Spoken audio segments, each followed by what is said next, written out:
Día con día convivimos con ciertas supersticiones, que ya sea porque la hemos adoptado o porque personas cercanas a nosotros creen, y muchas de ellas son más antiguas de lo que podríamos imaginar. Algunas creencias van más allá de un día maldito en el calendario o que se te caiga la sal en la mesa. Algunas involucran directamente el fallecimiento de algunas personas, y eso hace turbio el asunto, porque puede que las creencias se vuelvan realidad cuando involucran algo tan serio como lo que te acabo de mencionar. Temas como que los difuntos se van de 3 en 3 o que hay algo oscuro detrás de los perros ladrando en las noches. Esto y demás creencias son los que estaremos abordando el día de hoy. Es así que sin más dilación, pasemos con creencias de los pueblos mexicanos.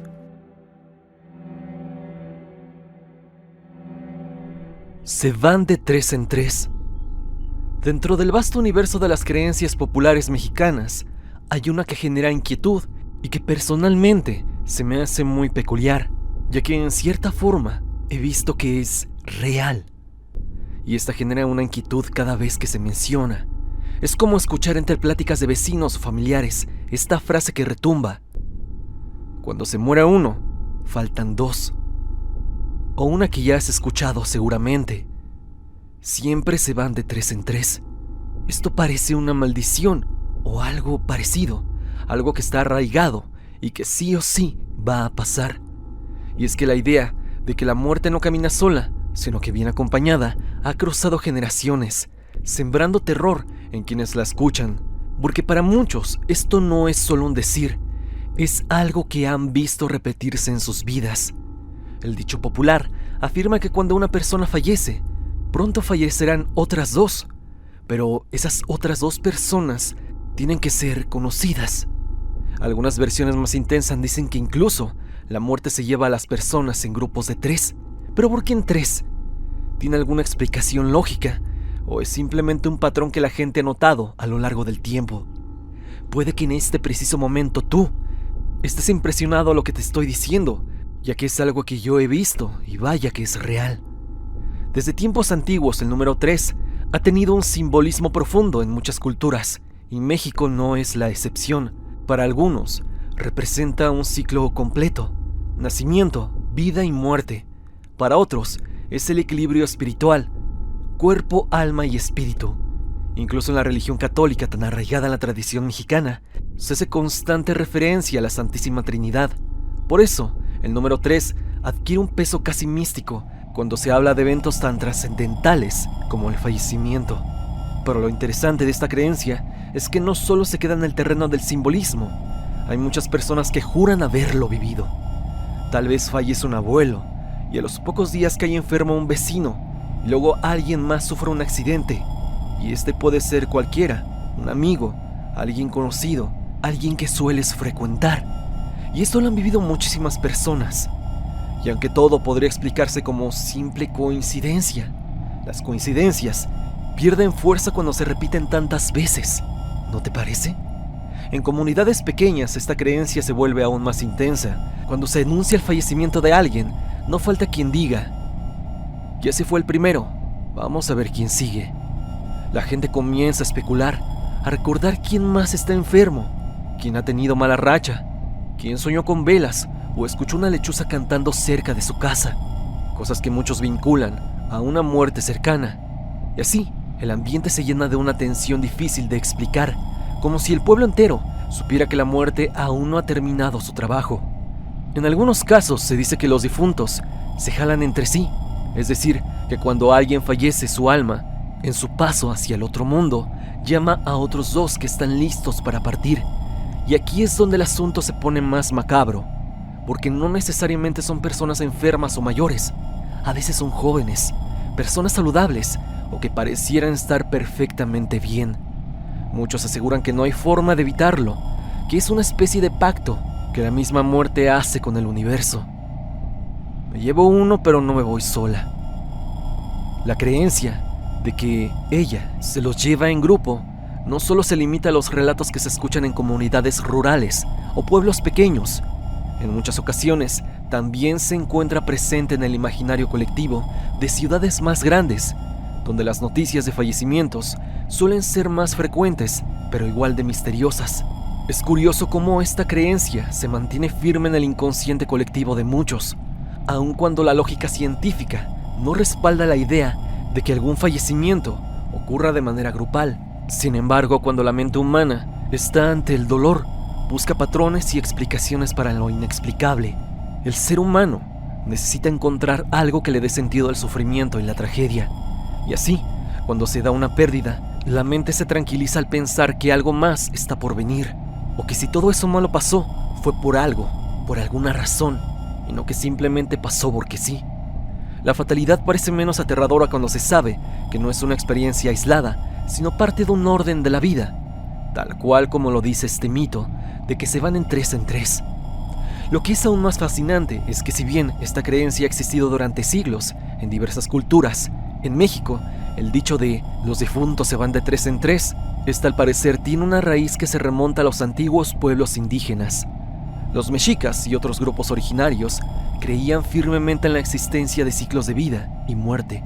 Para ellos, esta última era vista como una etapa dentro de un ciclo eterno, donde la vida y su contraparte coexisten, se alimentan y se equilibran.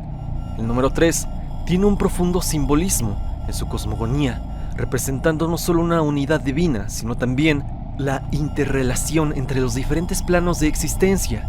El número 3 también es común entre los relatos de las cruzadas de los muertos, leyendas populares donde las almas, al fallecer, deben cruzar 3 caminos o puertas antes de llegar al más allá. Esta conexión con el número 3 podría haber sido transmitida a lo largo de los siglos, reforzando la idea de que cuando una persona fallece, está vinculado con una suerte de destino cósmico que involucra a otros 2.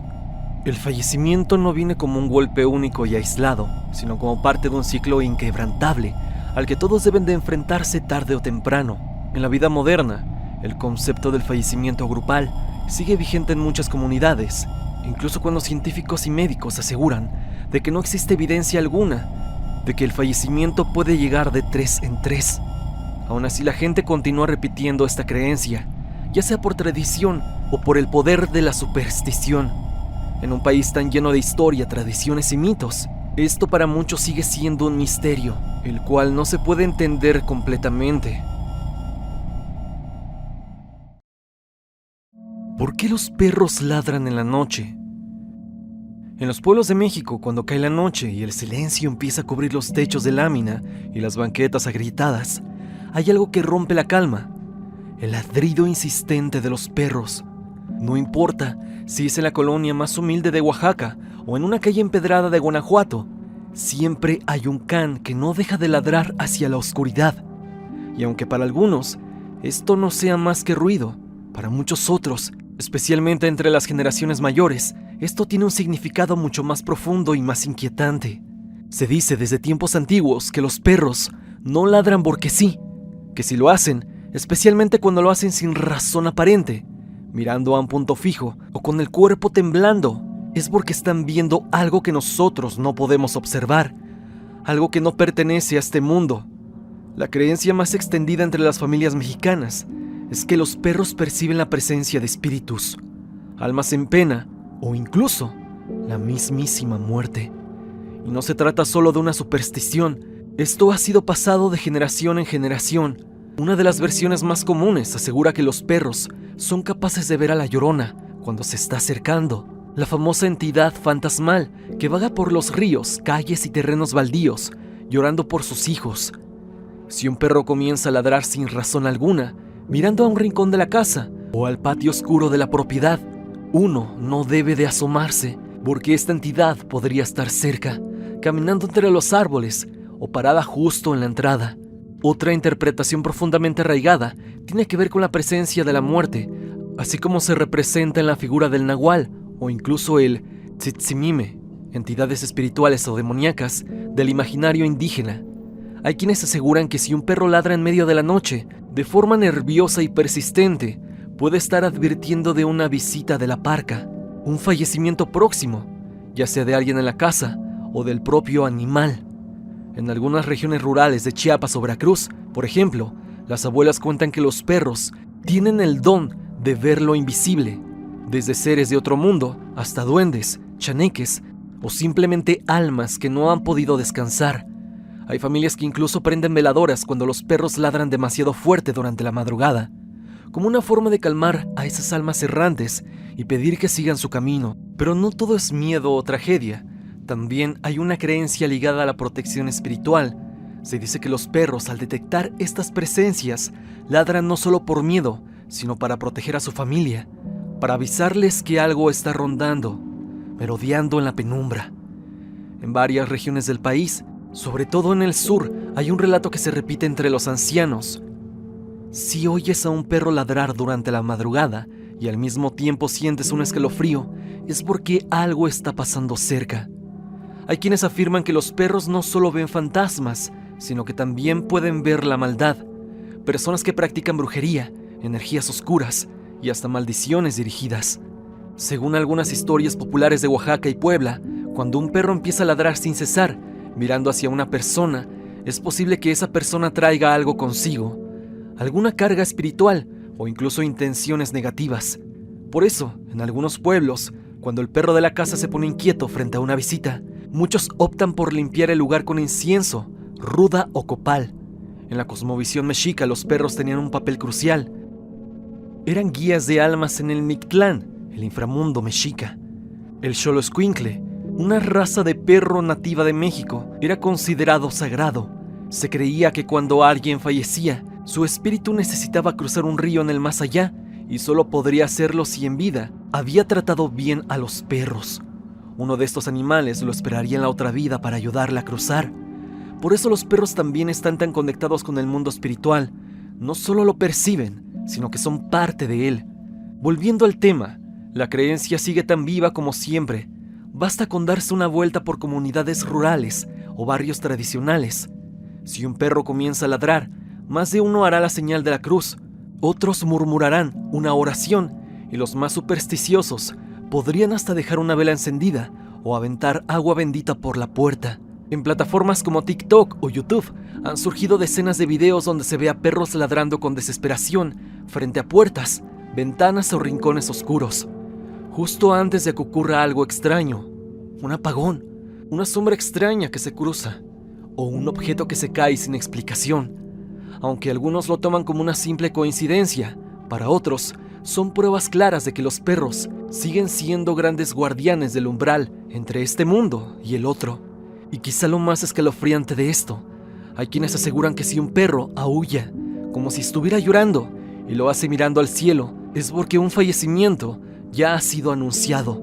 Tal vez no en la casa donde está, pero sí en alguna cercana. Entonces, la próxima vez que escuches a un perro ladrar durante la madrugada, piensa en todo lo que carga ese sonido y sobre todo, lo que ya te he contado aquí. Tal vez esté espantando a un fantasma, cuidando tu alma o avisando de que algo se acerca. No lo sé, tan solo piénsalo un poco antes de ir a dormir.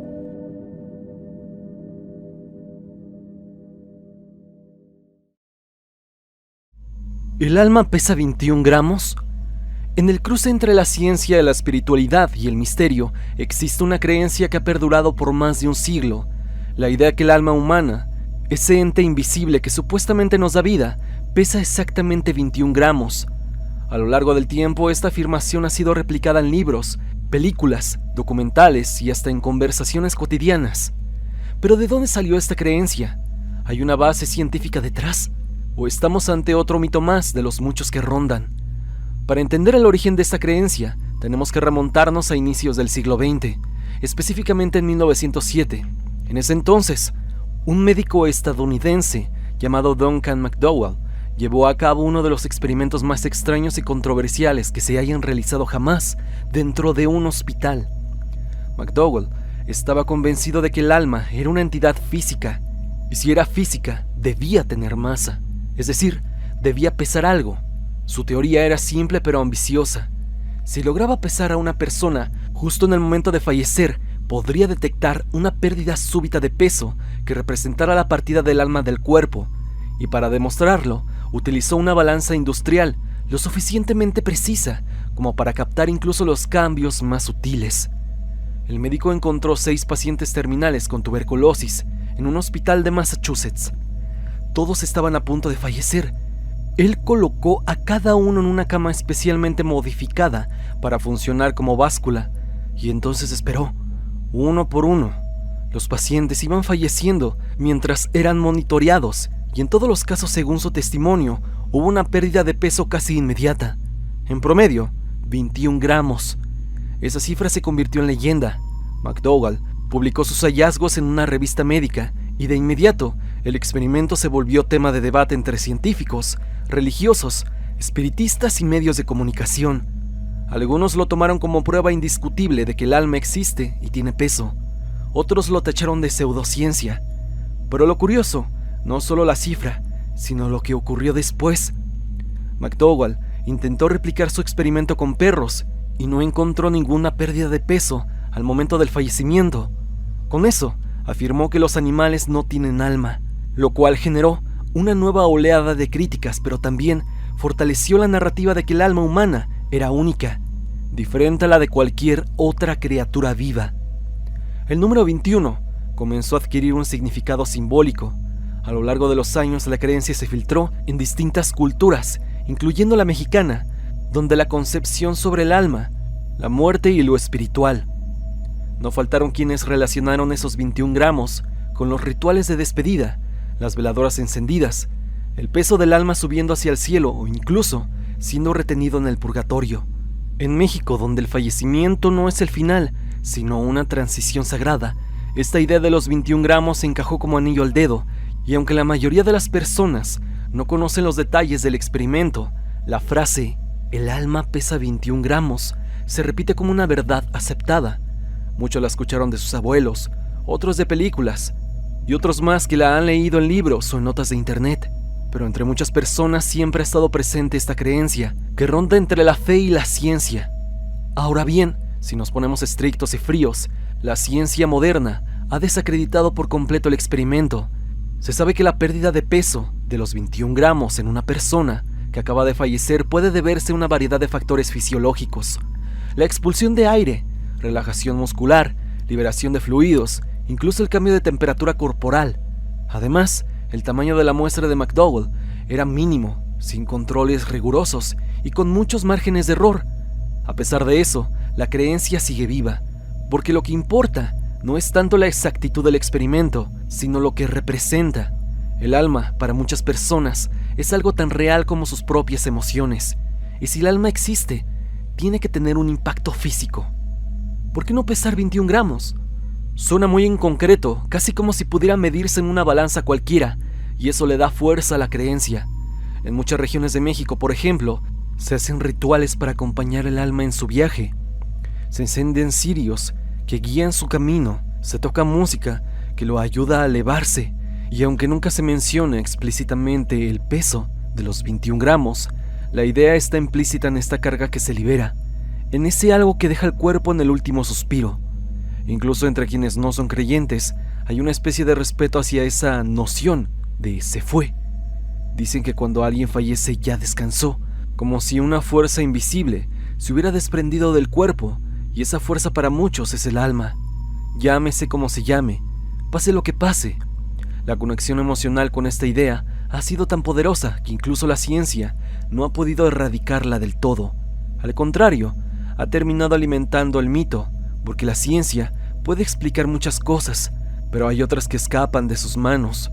Y es aquí donde la creencia encuentra su espacio. También hay quienes creen que el alma no se va de inmediato, que tarda unos días en dejar este plano terrenal. Por eso, los rezos del novenario, las misas a los 7 días, a los 30 y al año, son intentos por acompañar esa transición, por darle fuerza al alma para que pueda seguir su camino. Y hay casos donde se dice que no logra partir, que queda atrapada por asuntos pendientes, por apegos o por un final violento.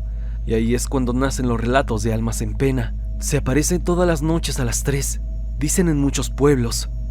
Se escuchan pasos, se caen cosas, pero no hay nadie, y todo eso se interpreta como señales de un alma que no ha podido soltar sus 21 gramos del todo.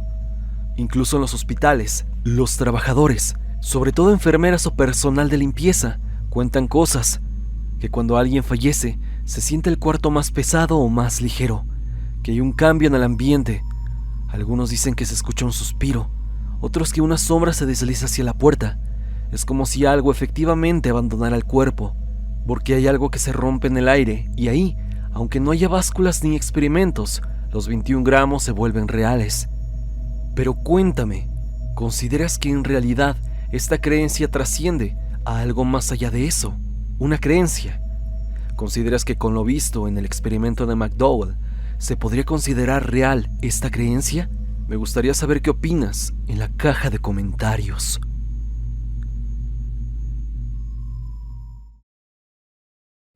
Hasta aquí el video del día de hoy. Espero que te haya gustado. Ya has escuchado algunas creencias de México, esas supersticiones que nos acompañan y que llegan para ser adoptadas, pero sobre todo, creídas. Dime, ¿cuál de las creencias que hemos visto consideras real? O bien, tú mismo has experimentado. Recuerda que si quieres recomendarme algún tema, puedes hacérmelo llegar a mis redes sociales, especialmente en mi Instagram para estar en contacto. Sígueme a través de Spotify para que me escuches mientras haces tus labores diarias. La música del video es por Repulsive.